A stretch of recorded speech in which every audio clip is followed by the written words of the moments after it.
Merci Jésus-Christ, bien-aimé dans le Seigneur. Nous sommes toujours là pour vous informer aujourd'hui.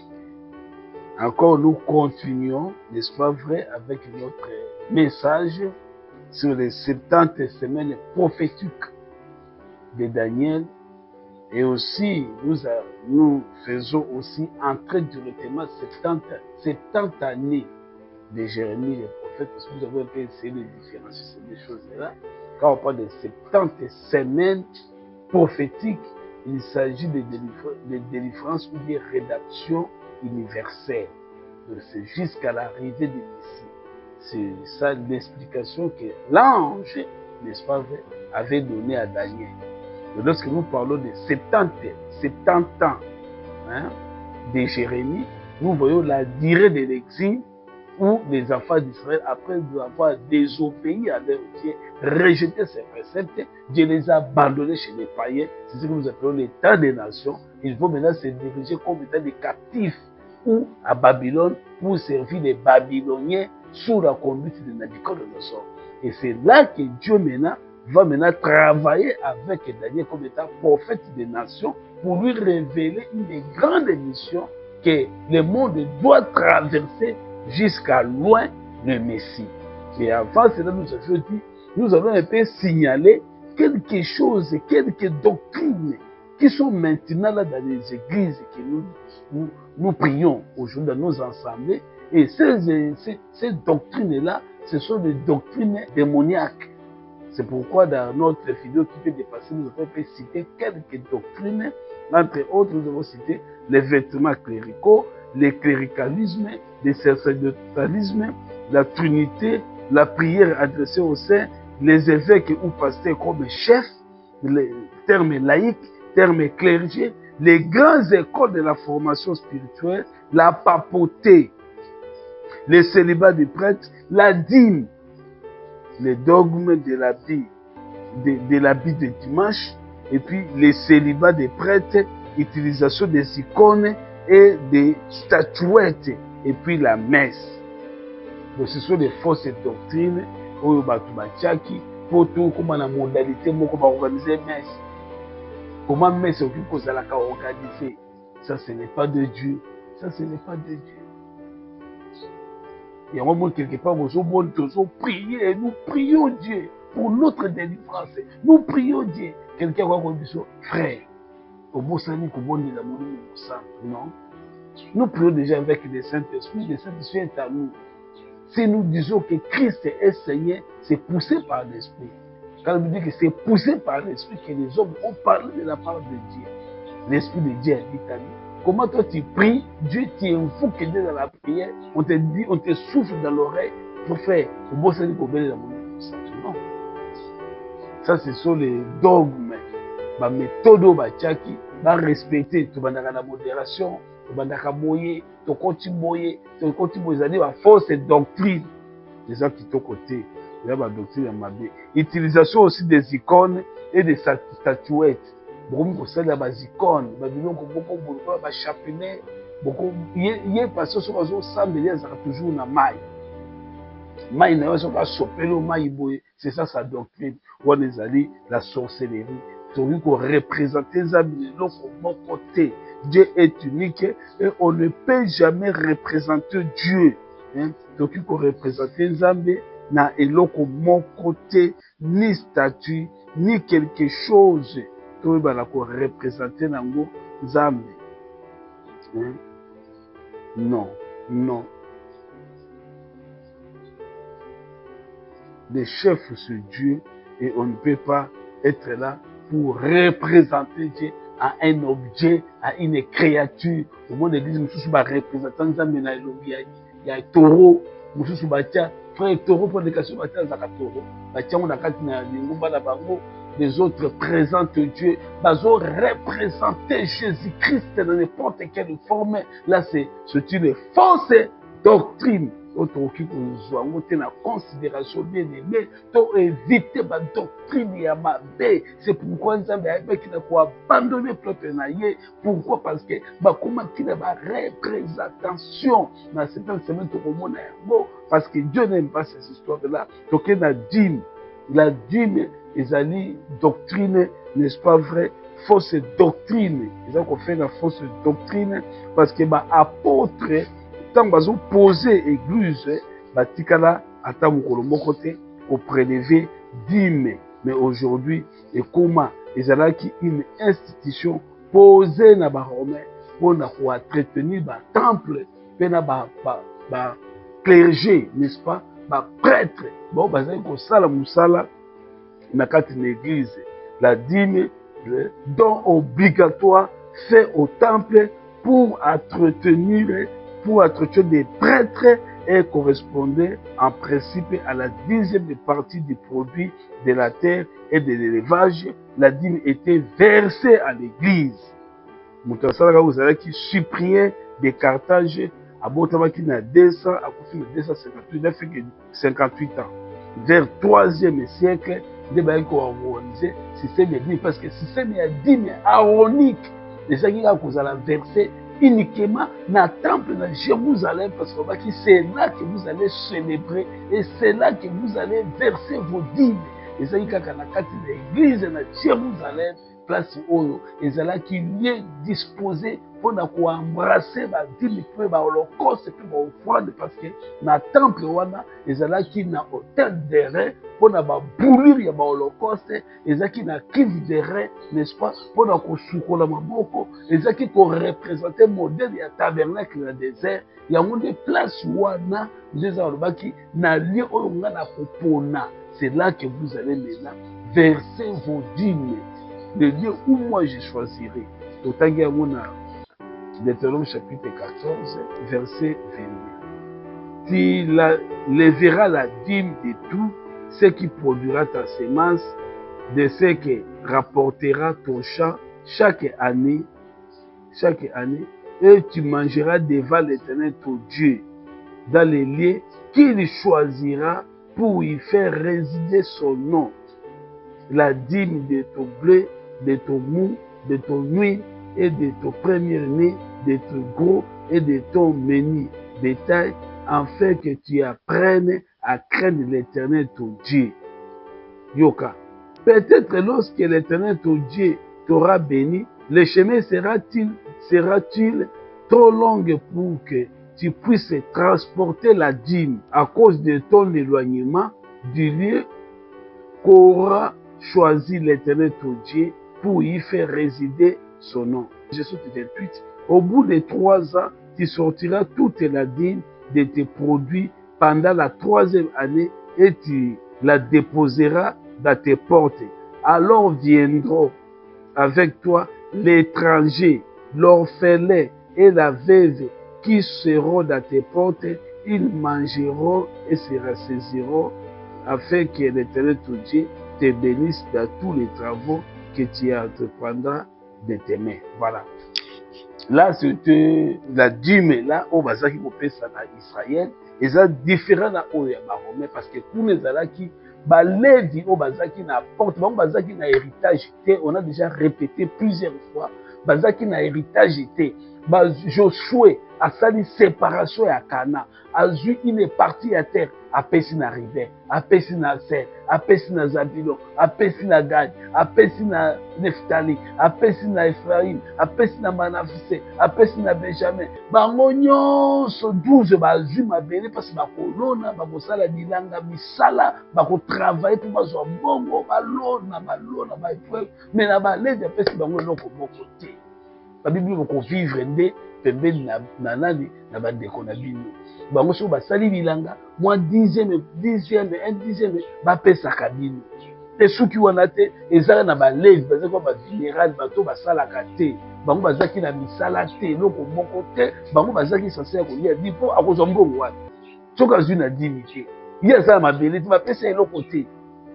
Il est là, il vit avec ses frères. Ma père, ça qui ne fils que 1/10. Il y a eu 9%. 1/10 mes amis. Ma prona les alliés des fils que voilà.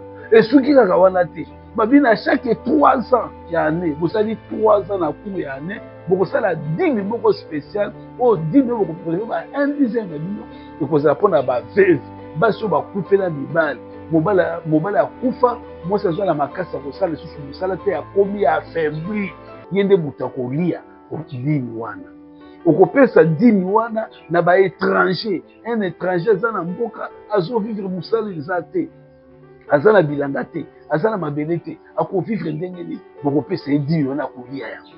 Bokopesa yango na banani na ba orphelin mwana akufela baboti bakoma lokola bashege baza na ntina kovivre te, bazolia lokola banyoka, bana oyo baza na souffrance. Dimi ekoservi bango bakotonda bakolia dimi wana. Donc dimi ezalaki kaka mpona balevi te, ezalaki mpona baveve, mpona baétranger mpe mpona baorphelin. Donc bato bazalaki na incapacité ya kose nourrir, ya kozwa quelque chose te, na balevi bazalaki mpe lokola kaka katégorie moko na bango nde bakolia dimi wana. Mais tokamwaka lelo batiki mibeko nyonso na baeglise bakangama kaka na dimi. Dimi c'est quoi? Parce que babiki baza kosenrichir nde na badimi wana mpe assassiner ekoti. Ozwi passé kopesa $10,000 ya dimi. Maintenant le passé fait des calculs. Ah, 10 000, c'est kaza na $100,000 na ndako na yo. Il organise bande ya bacriminel, bakotelo baye koboma yo. Parce que motema wana passé eza na nzoto. Tozomona, mais ye moko ayebi oyo azali.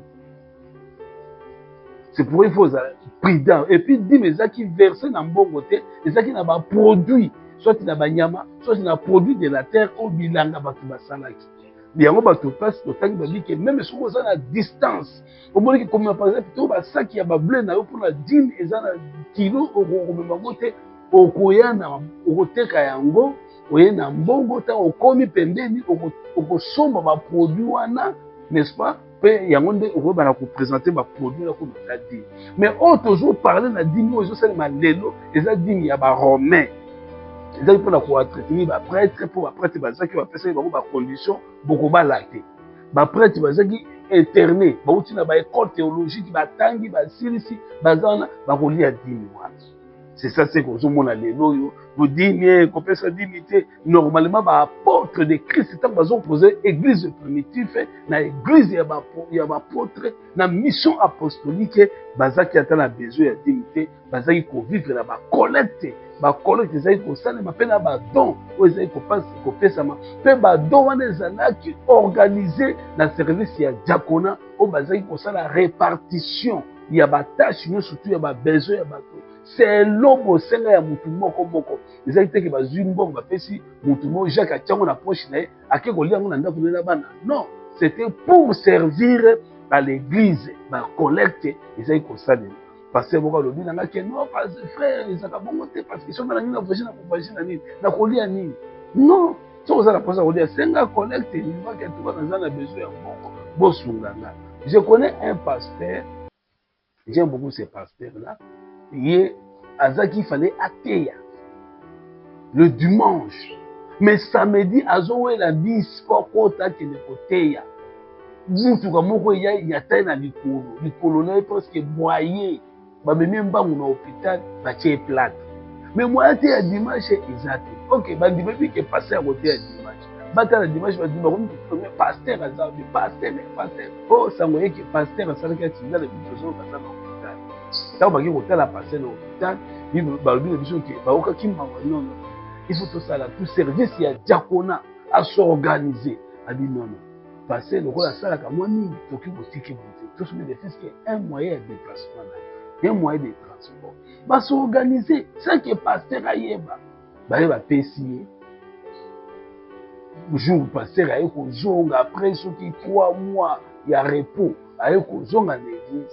Diaconat a servi pasteur clé ya jeep na ya voilà maintenant clé pour l'église. Ça dit à partir de l'eau pour assumer la protection ya carburant na yo garantie ya carburant ozanga yango te pe mutu yango pasteur azaki surpris parce que don wana atraîne ko servir l'église te.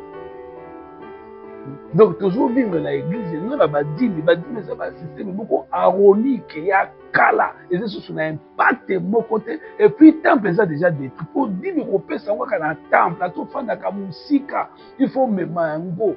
Quand on va dire garde-toi de donner ta dîme à n'importe quel endroit. On peut savoir n'importe quel endroit. Tu vois, le loi la bis passer dîme yango la jeu après de tirer la poche. Tu os appliquer quelle loi? Aux la grâce ou aux la loi aronique et mosaïque. Oh et c'est ici pour Christ il faut changer ordonnance. C'est ce que nous sommes en train de dire et de préciser. Donc, ce dîme-là, ils ont organisé l'église, et peut-être que vous allez verser dans l'église catholique pour nous servir, dans prêtre, pour organiser, parce que tout le monde qui construit un bâtiment vitraux, il faut entretenir yango, et ils ont misala, ils ont ça makuna na dîme wana. Voilà, ce n'est pas, ils ont la doctrine, et tout le monde dit, on va la méditer, frère, on peut s'en méditer pour la méditer, frère. Parce que moi, le frère, moi, tout le monde pasteur, mais parce que nous avons ça va dire, nous avons pas pour ma tête, tous les autres kauka, nous avons des années soufflés, mais on a fait ça va dire. On va se faire ça dire, mais qu'on peut pas voilà. Parce que tout le monde, on peut ça dire, mais c'est autant pour la voilà, autant pour la, nous avons se faire la état pour nous non, autant je sais qu'aujourd'hui, nous avons été capable de la manger. Donc, ce sont les histoires là, nous devons éviter les fausses doctrines. Si vous avez la poste à l'ambon, au Senga, vous avez besoin de ressentir l'église. Et service à diaconé, pour apôtre, Valoma qui va véritable apôtre. Valoma qui est quant à nous, nous allons rester pour la prière et la parole. Au ministère de la prière et la parole. Choisissez parmi vous 7 hommes que vous choisirez qui seront chargés à cet emploi. La diacre bazaki installé pour le service wana ya makabotali ba biloko matériel parce que les apôtres il faut pas la focaliser la doctrine ce qui était important. Alors dans l'église primitive ba dîme on les a pour s'alimenter dîme qu'on reprendre la 3e et 4e siècle après même constater parce qu'à cette époque là il fallait 10 000 à la place pour traiter le bâtiment et les prêtres au bazaki na ba exigence même à l'église c'est Marie. Voilà. Et puis, bah, messe, bah, organisation, nous faisait délai, bah, célibat, bah, prêtre, bah, pour la terre, et puis, bah, nous bah, papoter, et puis, tout ça, et ça, pour former une fausse doctrine. Sauf que nous, dans l'église, nous avons appliqué, bah, loi, wana, il y a que Saint-Esprit, azako s'éloigner, na biso. Saint-Esprit, azako kende musika, na biso. Nous avons dit, le message, na biso, oh, ils allaient 70 ans, il y a Jérémie, parce que Torobaki, Jérémie a commis à Zumusala, il y a Moumene. Pour Erwana, Israël va se détourner. Torobaki que Israël compte tenir. Il y a désobéissance. Nous avons battu pour la magasin. Je ne sais pas si c'est tout ce que c'est. Non. Compte tenu de Jésus, malgré qu'ils avaient reçu le tabernacle, malgré qu'ils avaient vu des sacrifices rendus, la nuée, kembo oyo to bango ba mona ba malezo kitana dikolo bazo de bouya miel na gâteau. Pendant 40 années, ba sapato na makolo na bango pasuka kate na sapato za intact. Biso kuta ozo la sapato talo e katani.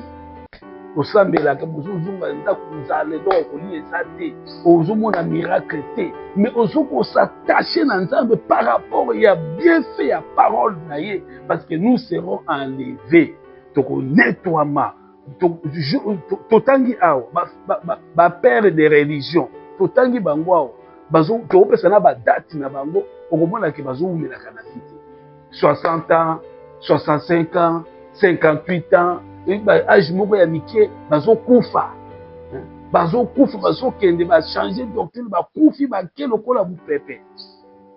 Alors pourquoi qu'on s'attache na babien monde ezanga tina to s'attacher na Christ tozomona miracle te mais tout ça qu'on s'attache na parole de Dieu pour eza ko demeurer éternellement tokufa na parole tokufi na parole soki tokozala ba pauvre tokufa na parole tokoséloigner na mabe. C'est ça ce que nous voulons dire. Bana Israël, bamona kinyoso, bamoni Moïse, bamoni ba pectoral ya Aaron, bamoni ba niwe, bamoni makambo ebele, organisation ya ba culte na tabernacle, tout autour ya tabernacle. Mais malgré ça, bana Israël, bazaki toujours na objectif ya ko s'éloigner, kozala distant na Nzambe, pe ko sala bisala sala jusqu'à ce que bayi ko senga roi. Et puis, tout ce que vous voyez, on a mis sur le type de schisme, on a unir l'unité, on a makambukaka, oyo nzambe akolingati totanga nanu roi moko na Juda, roi moko na Israël. Totangi tobani na roi ya Juda. 2 Rois chapitre 24, versets 1 à 4. Dès son temps, Nabucodonosor, roi de Babylone, s'est mis en campagne.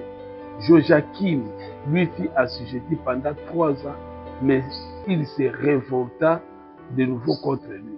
Alors l'Éternel envoya contre Joachim des troupes des Chaldéens, des troupes des Syriens, des troupes des Moabites et des troupes d'Ammonites, et il les envoya contre Juda pour les détruire selon la parole que l'Éternel avait prononcée par ses serviteurs les prophètes. Cela arriva uniquement sur l'ordre de l'Éternel qui voulait ôter de Juda devant sa face à cause de tous les péchés commis par Manassé et à cause des sangs innocents qu'avait répandu Manassé et dont il avait rempli Jérusalem. Aussi l'Éternel ne voulut point les pardonner. Voilà, Tangi Moko. Totanga roi Manassé, 2 Rois 21, 21. Manassé avait 12 ans lorsqu'il devint roi. Il y régna 50 ans à Jérusalem. Sa mère appelée Ephiba. Il fit ce qui est mal aux yeux de l'Éternel selon les abominations des nations que l'Éternel avait chassées devant les affaires d'Israël. Il rebâtit les hauts lieux qu'Ézéchias et son père avaient détruits et éleva les autels de Baal. Il fit une dôle à Astarté comme avait fait Akab, le roi d'Israël, et il se prosterna devant toute l'armée des siens et les servit. Il bâtit des autels dans la maison de l'Éternel, quoique l'Éternel ait dit, c'est dans Jérusalem que je placerai mon nom. Voilà. Donc là, tout le monde roi ya Juda moko, Manassé, asalaki oyo motema na ye yaki au-delà des limites ezalaki fixées. Aketi parce que qui place wana na ko placer kombo nanga, j'ai choisi Seigneur, c'est le lieu que je vais placer mon nom. Et puis wana ndeko ko tia ba offrande na bino, ba holocauste na bino, et puis ba dîme et ko zana kati ya ndako wana. Ye akende kuna ko tonga maintenant na kati wana ba statue, il bâtit des hôtels de toute l'armée des cieux dans les parvis na parvis. Ndaki ko tia bisalela salela oyo ezanga tina na kati na ndako de Dieu pour la kosepelisa mabanzo na ye. C'est ce que Dieu n'aime pas. Ezaki déjà doctrine. C'est pourquoi totangaki ba fausse doctrine. De même ndenge lekaki na Israël, de même ndenge zo lekana biso biso pe tokotisa ba bikambo, makambo ebele kota na église ou tokomisa ngo normal. Mosala na Nzambe akomi politicien, akomi kokota na politique. Mosala na Nzambe akimi akende exil non pour la parole, mais pour la politique. Babik, celui qui est appelé au ministère s'attache à son ministère. Mais voilà, au côté politicien. Christ a dit que mon royaume n'est pas de ce monde. S'il était de ce monde, dès la bengi, ange va y avoir du tout le monde.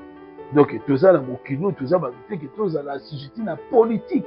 Il y a besoin de drapeau, quand ça coûte ça dans l'église. Ok, drapeau, ça a une signification. Pouvoir, il y a monde, il y a mokilio, il y a autorité, il y a totem, il y a un les accords référés. Au moins, vous connaissez les drapeaux. Pour ça, un régime, nous ne sommes pas de ce monde. Donc, ils allaient à fausse doctrine. Alors, au moment où on a Israël, c'est des cas comme ma paix. Ils ont tinda ba prophète pour que ba annoncer na bango ba zonga elanzambe pour mabe ezolinga ekota na Jérusalem. Okomona kuna na période ya roi Ézéchias, otangi na 2 Rois 18, toali na 3 à 5. Ézéchias, il fit ce qui est droit aux yeux de Dieu, de l'Éternel, d'Elohim, entièrement comme avait fait David, son père. Il fit disparaître les hauts lieux, brisa les statues, abattit les idoles et mit en pièces les serpents des reins que Moïse avait fait par les enfants d'Israël, avait jusqu'alors brûlé des parfums devant lui. On l'appelait Neishtan. Neishtan. Voilà. Ézéchias, maintenant, ok, bana Israël, comment qu'il me dit qu'on adorer serpent des reins, au Moïse à Salaka. bon Moïse asalaka na esobe bambula esele kati bakolo na baroyaume bango bana Israel mosango zengo bamela serpent dere wana bapesi yango kombo Neishtan kombo nango bapesi yango yango elakisi rein donc bakenda kofuka mpe basopelaka yango baparfum oyo ezalaki oyo nzambe asengaki te. Alors na makambo oyo nyonso tu nzambe akomi na suka, c'est pourquoi ayaki kolivre bango na bachaldéen pour que bakende abi que je vais abandonner maintenant les restes de mon peuple. Ndeto bengi période wana les temps des nations.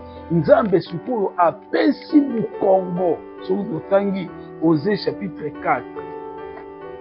Nzambe sikoyo azokende kopesa mukongo na ye na Israël pour que akende maintenant wapi okutana na ba nation.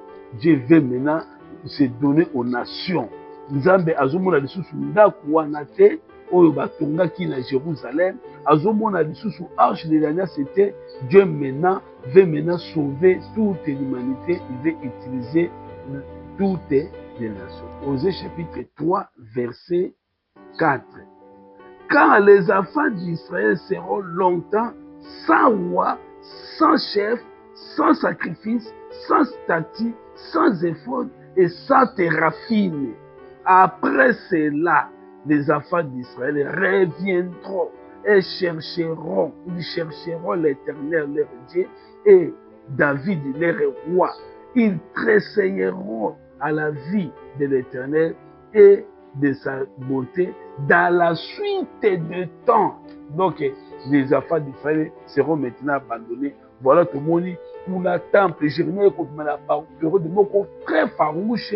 Oh, Israël a si abandonné voie de Dieu. Israël a autant de sur le principe était de ma faux prophète Babylone parce que dans la 605 première déportation et Salemi Nabucodonosor aya ko assujetti Israël et a mis une moitié, une partie de la population dans la déportation et a côté roi selon volonté na Israël. Voilà des passions Daniel qui kokende na captivité parce que bana ndiki ba monde na ozo ba no sens ya Bible Bible za divisé na ba période. Donc on dit que Israël a na loi atambo na Moïse. Après Moïse, c'est Josué. Après Josué, juge. Après juge, Samuel, qui dernier juge à Israël. Après Samuel, à côté de la période de la royauté. La royauté, tu vas dire, Saoul. Saoul a sali 40 ans. A eu David. David a sali 40 ans. A eu Salomon. Salomon a sali 39 ans. Mboke Kabon habité Libali. Premier roi na Israël, il y a Jéroboam. Premier roi na Juda, il y a Roboam. Roboam c'est la premier roi na Juda et puis Jéroboam premier roi na Israël. Alors mboka libale et comme on connaît côté na Juda parce qu'on tombe comme la justice parce qu'il descendait à la royauté à David parce que la Juda kuna ils ont deux tribus Benjamin, n'est-ce pas, na Juda. Dans le monde basé au temps où on a dit ça veut dire qu'il faut bébé ça. Côté les 10 tribus batikalaki assassinat sur otanga tayo zalaté akutanga moko derrière les balobi le temps nous manque pour citer tout cela. Mais néanmoins que tu oublies pour signifier que lorsque un peuple s'éloigne de Dieu, il y a une calamité qui se prépare à se battre. Il faut tous s'approcher de Dieu avec l'esprit de repentance. Au monde de Saoul, avec la négligence, avec offrir une matinée qui est bunda pe bomani sur la malek. Il y a quelque chose à ngombe à sa désobéissance. Mais à zongi la fruit à repentance, c'était Zamba rejeté. Mais David a quelque bon maman qui rit pour récupérer moi sinaye. Mais à l'éli na mabe à salaki à zongi. Nzambe tamba zongi nzamba yoki au moment de nzamba zoloba awa il a fait ce qui était bien comme David et son père. Donc comment qui une référence il y a pas bien fait pour moi parce que il va tomber à zongeli nzambe na. C'est ce que nous demandons aujourd'hui nous tous. Pourquoi nous avons dit qu'on a dit soni non nous pourquoi na esprit impudicité ngo ya ndenge ni. C'est ce que Dieu tend sa main. Azala pour ça otelema olandai pour qu'il te bénisse. Pour avoir accès à ma promesse meilleure, il y a parole. Mais ce n'est pas des questions où abandonner l'éternel, tu t'éloignes de Dieu. Ok, tant que ça, on s'éloigne de Dieu, bah, comme ils ont comme. Maintenant, niveau nabiso, à niveau de l'église, on s'abattre, tu seras où?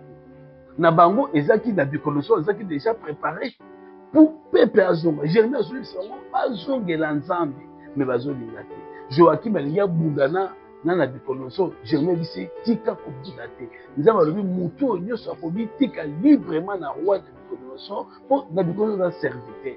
Oh, nzambe azo utiliser pour aya ko détruire to ko punir Israël suite ya mabe. Yango to moni kuna ndenge nini na bikonoso ayaki la première déportation ayena no premièrement koya ko kanga ba captif on ezaki na 605 azui bango akena bango na n'est-ce pas vrai na déportation. Deuxième déportation yango ayaki sikoyo kosala prise ya Jérusalem et destruction ya temple oyo ayaki kokanga Sédécias comme état roi parce que pasalaki révolte. Et puis la troisième déportation, il y a 586, oyo ayaki kozwa nyonso tu ezalaki na boka ameni yango na Babylone pe Israël esikali kao. Israël azwaki souffrité, Israël a perdre ba titre nyonso tu ya royauté. Pourquoi? À cause ya désobéissance.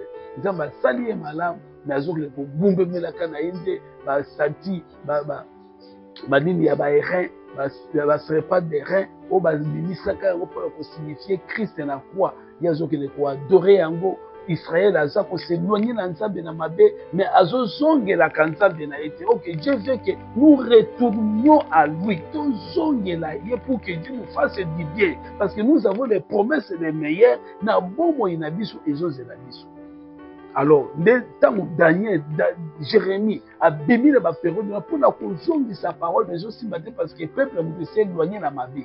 Même si nous prêchons aussi sur les mauvaises doctrines, la doctrine y a ma vie ou écota.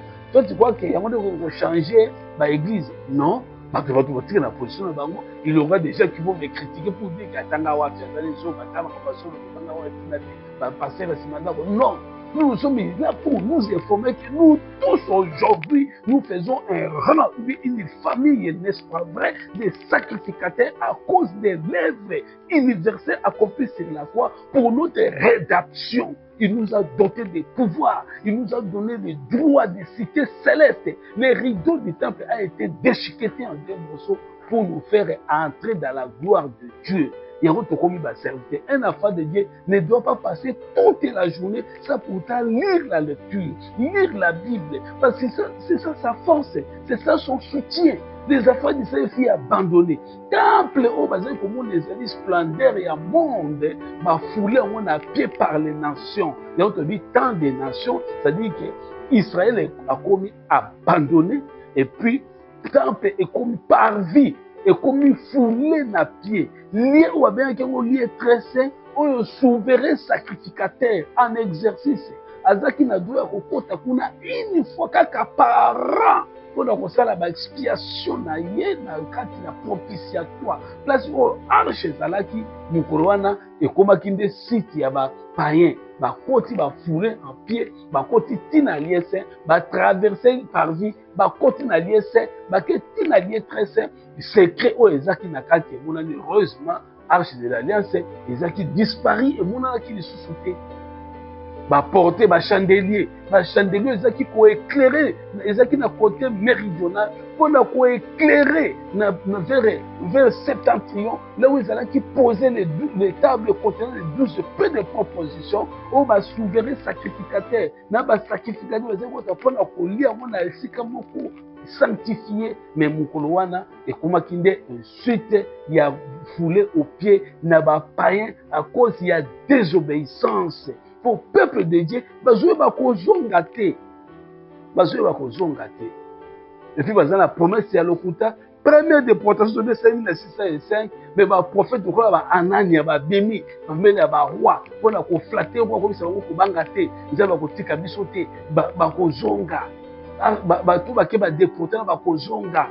Yo bongama obungisa kaka bongisa armée obungisa na Nabucodonosor obungisa armée toko gagner toko battre Nabucodonosor non Mais nous avons préparé Nabucodonosor à autre chose.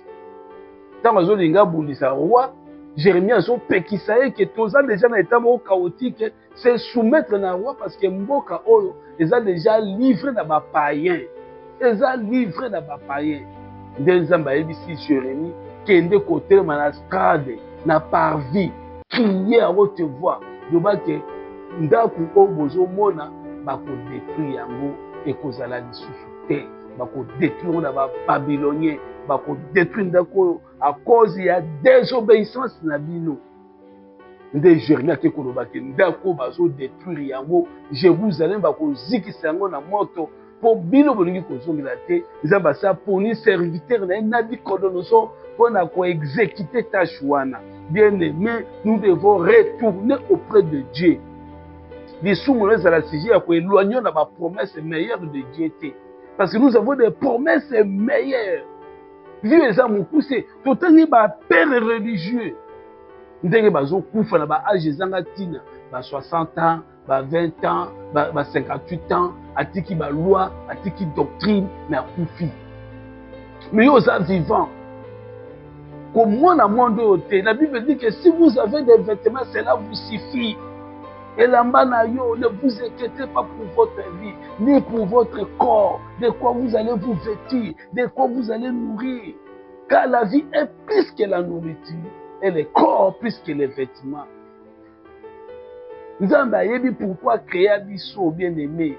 Vie na biso zo suka bi comme mayele na bino le ciel et la terre sont séparés. Yango na peut penser, ndengo na peut penser nanga. C'est comme ça que mes pensées sont aussi éloignées de vous. Donc s'attacher à Dieu.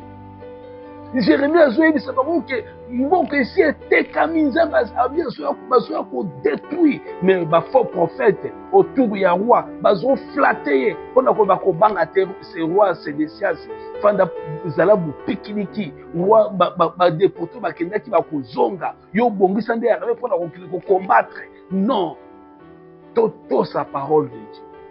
Alors tant ngo ekoki tango Nabucodonosor ayoki ke kuna moye ezate roi komi teti atindi basoda bayaki bilobi na biso ke ba encercler kaka ville wana. La Bible dit que ba encercler ville mobimba bitumbe changer bitumbe comme de ba encercler Jérusalem mobimba ba tongela ngo lisusu mi lokola ngo eza déjà clôturé neti lopango na biso eza clôturé.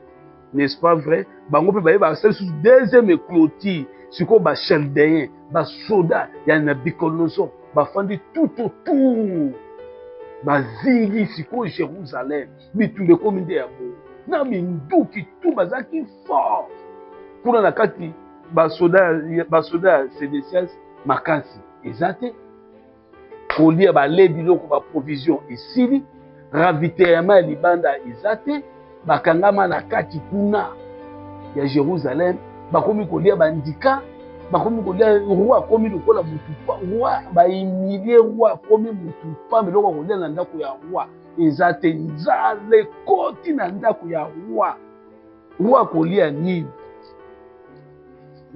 biloko kolia ezate Bible lobi na biso Nabucodonosor roi de Babylone arriva devant la ville pendant que ses serviteurs assiégeaient.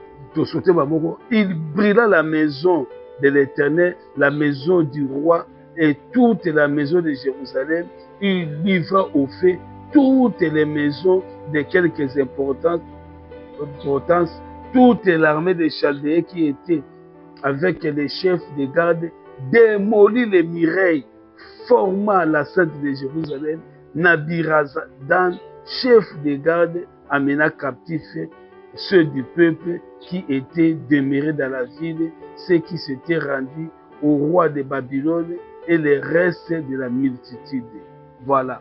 Donc, Jérusalem, destruction de Jérusalem, derrière déportation, Mémignoso, fils ya Sédécia se fit égorger à sa présence, puis on creva les yeux de Sédécias sur Otangiawa. Sédécias purifie ce qui est mal aux yeux de l'Éternel, entièrement comme avait fait Joachim et cela arriva à cause de la colère de l'Éternel contre Jérusalem et contre Juda, qu'il voulait rejeter de devant sa face, et Sédécias se révolta contre le roi de Babylone. Alors, roi Wana, la ville fut siégée jusqu'à 11e année du roi Sédécias. Donc, ville qui siégée, et puis, on a fait des comptes, nous allons côté, et donc, on a les athées, batonga mire, jusqu'à ce que roi a moni moyen te, aluka moyen kima, roi Sédécias aluka moyen kima, et simbité, bouki mire, bimise la porte, bon, pakati ya kini, balandie, basoda naye, bapanzani, bakangi roi, baye naye, bazubana naye, baye corriger bango liboso ya roi, na Nabucodonosor, babomi miso, bamemi bake kotie na prison. Voilà, et puis baye de tutangi, na 2 Rois chapitre 25, verset 11, et il brûla la maison de l'Éternel, et puis brûler Jérusalem, pourquoi peuple de Dieu, l'esclavagisme de l'Égypte, béni sous conduite de Moïse, Théraphine, moni miracle de Dieu, yé ko vivre, yé ko jouer terre, pour fidèle à la promesse, à accomplir la promesse. Mais voilà maintenant, makambo zotambola mabe, bana Israël bazo respecté été, yango Jérémie a yebisaki, roi, abi omoni ndenge bake kuna, bakozonga lisusu te, bake Jérémie chapitre 29, verset 11. Car ainsi par l'Éternel des armées de Dieu d'Israël, ne vous laissez pas tromper par vos prophètes qui sont au milieu de vous et par vos divins. N'écoutez pas vos songeurs dont vous prononcez des songes, car c'est les mensonges qu'ils vous prophétisent à mon nom, et je ne les ai point envoyés, dit l'Éternel. Mais voici ce que dit l'Éternel. Dès que 70 ans seront écoulés pour Babylone, je me souviendrai de vous et j'accomplirai à votre égard ma bonne parole en vous ramenant dans ce lieu. Car je connais les projets que j'ai formés sur vous, dit l'Éternel, projets de paix et non de malheur, afin de vous donner un avenir et de l'espérance. Vous m'invoquerez et vous partirez, vous prierez et je vous exaucerai. Vous me chercherez et vous me trouverez si vous me cherchez de tout votre cœur. Je me laisserai trouver par vous, dit l'Éternel, et je ramènerai vos captifs, je vous rassemblerai de toutes les nations et de tous les lieux où je vous ai chassés, dit l'Éternel, et je vous ramènerai dans les lieux où je vous ai fait aller à captivité. Voilà. Donc, la Jérémie 29, Nzambe sikoyo aye ko conclure que neti ba kekuna ba kosala 70 ans. Tita ngobino lokoya ko reconnaître nga après 70 ans wana bango ba kosala kuna na esclavagisme nde sikoyo nga na ko se souvenir na bino na kozongisa bino sikoyo wapi na Jérusalem na mboka na bino bokozonga bokobelelanga na ko vous m'invoquerez et vous me trouverez. Je me laisserai connu à qui vous pourra invoquer mon nom. Mais en attendant, Bokenenanu, la déportation, la captivité, et Israël est Panzani, tout le monde dit Israël na Samarie, et comme il dissout parmi les nations, Israël et Juda, et que na Babylone, Mbok et Tikal na ba païen, Mbok et Tikal na ba pagano, Israël a perdu des richesses à cause de la désobéissance. Dès que Daniel a été comme na Babylone, tant que que 70 ans est conquis et que le peuple de Dieu bazo demeurer dans la captivité, Jérusalem est détruit. Notre ami Daniel a continué à jeûner et à prier il y a 21 jours, bien aimé. Il a prié au côté de la Kayanine. Prière, il y a Daniel pour la nation. À côté pour aller là parce que à ce moment-là, nous voyons que la captivité, tant que ça existait, Israël a commis traité sous un esclavagisme babylonien. Il y a 70 ans et conquis. Ok, nous avons le bas qui n'a Jérémie. 70 ans et sonné. Peuple de Dieu, il faut pas ça dire. Bazonga pour l'adoration. Mais voilà Israël et Tikali bafoué na pied à païen. Maintenant nous avons le a continué à prier, et abandi ko prier. Daniel a commis ko prier. Ce qu'on toujours maintenant traversé de 70 ans. Il y a Jérémie à 70 semaines prophétiques il y a Daniel. Daniel a commis qu'on prier. Abandi qu'on prier. On dans Daniel chapitre 9. Voilà déjà, moi, il y a Babylone, c'est quoi, Empire babylonien, c'est quoi, comme la période de Darius. Bibelobi, je parlais encore dans ma prière quand l'homme Gabriel, que j'avais vu précédemment dans une vision, approcha de moi d'un vol rapide au moment de l'offrande du soir. Il m'instruit et s'entretenir avec moi. Il me dit, Daniel, je suis venu maintenant pour ouvrir ton intelligence. Lorsque tu as commencé à prier, la parole est sortie. Et je viens pour te l'annoncer. Quand tu es un bien-aimé, sois attentif à la parole et tu comprends la vision. 70 semaines ont été fixées sur ton peuple et sur la ville sainte pour faire cesser les transgressions, mettre fin au péché, pour expier l'iniquité et amener la justice éternelle, pour sceller la vision et les prophètes et pour oindre les saints des saints. Sachez-les donc et comprends, depuis le moment où la parole a annoncé que Jérusalem sera rebâtie jusqu'au Messie, au conducteur, il y aura 7 semaines et 62 semaines. Les places et les fossés seront rétablis, mais en des temps fâchés. Après les 60 semaines, le Messie sera retranché et il n'y aura pas de successeur.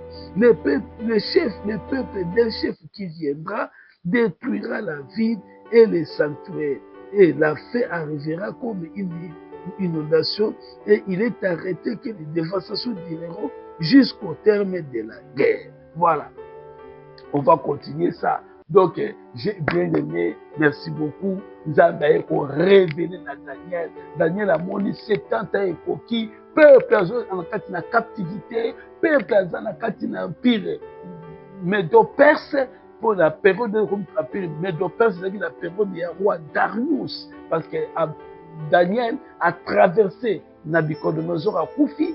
Beltachar a eu pouvoir à Koufi, Cyrus a eu pouvoir à Koufi, Darius a eu pouvoir, ainsi de suite. Daniel Azala qui parmi ces gens-là a eu vivre là-bas parce qu'il fallait mon consolation. Babylone pour reposer la paix, Daniel, parce que vision ils ont concerné rédemption éternelle jusqu'à loin les Messie. Vision à 70 ans, ils ont concerné qu'Israël était, mais ils ont qu'elle n'a largement espace indéterminé jusqu'à l'arrivée de loin les Messie, où ils ont retranché sur la croix et qu'ils ont 2 semaines, 62 semaines, plus 2 semaines plus 62 semaines, une semaine plus 62 semaines, et puis une semaine, et qu'on tikala, et qu'on a projeté après, n'est-ce pas vrai, l'événement de notre église. Parce que Christ a une période,